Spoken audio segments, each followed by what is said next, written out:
Assalamualaikum everyone. How are you? Ngayon pala ay walang pasok. Ngayon ay Biyernes. Dahil meron kasing parade ang Melbourne. Parang yung sa game yata na AFL. Tapos may tumawag pala dyan sa aking asawa. Yung manager na ng trabaho. Ay ako'y natutulala talaga. Ako'y napapaisip.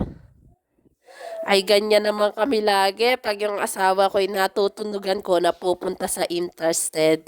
Lagi akong natutulala talaga naman. Kasi ayoko talaga nahihiwalay dyan sa aking asawa. Kasi nga mahal na mahal ko yan. At tapos pala, syempre aalis talaga yan. Kahit ano pang pagpipigil ko dyan ay talagang aalis yan. Mag-a-abroad. Yun lang. Assalamualaikum. Jazakur kairan. Bye.